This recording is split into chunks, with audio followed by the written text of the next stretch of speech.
Today we'll be installing an internally routed PNW dropper post. In this example, we're going to be installing using a Loam Lever, but have separate videos available for installing our other various lever options, which are available on our website's installation page. First, start by loosening your seat collar bolts and removing your saddle. Next, remove your existing seat post and cable, if applicable. For install with the Loam Lever, open the clamp, slide it around the bar, and drop the through bolt into the hole to keep it in place. You'll notice that the Loam Lever has two bolt positions for attaching the clamp. Choose whichever gives you the desired lever placement for your setup. Now for the fun part, internally routing your dropper cable. As each frame has a different design, we recommend following your frame manufacturer's instructions for routing your internally routed cable. Once the lever is mounted to the handlebar, we'll be measuring our cable length. We found it's easiest to seat the cable housing into the bottom of the dropper without the inner cable installed yet.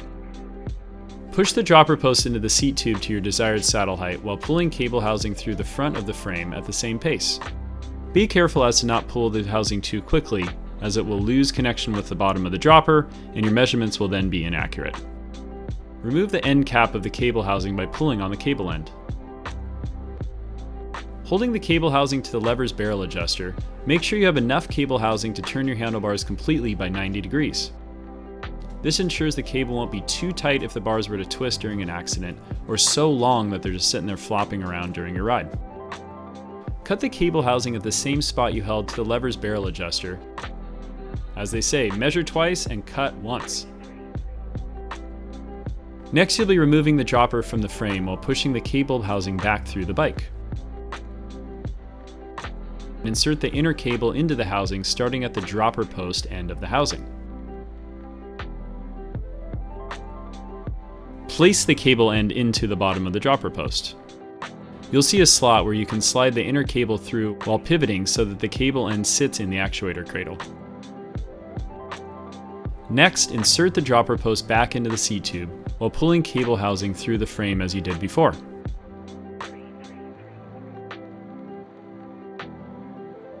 Feed the cable through the housing end cap.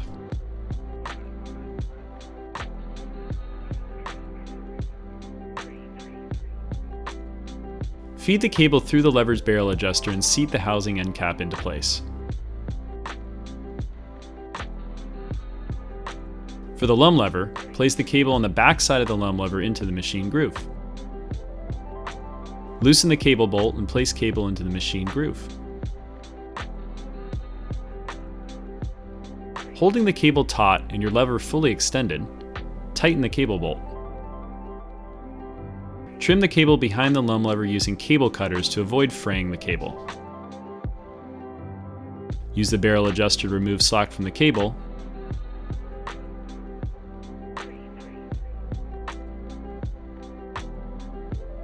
And place the cable crimp over the end of the cut inner cable and crimp it with pliers.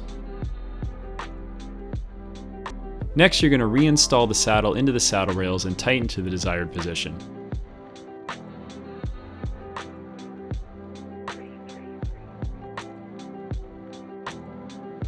Adjust your saddle so it's centered with the bike frame, and lastly, tighten the saddle clamp bolts to between 8 and 10 Newton meters.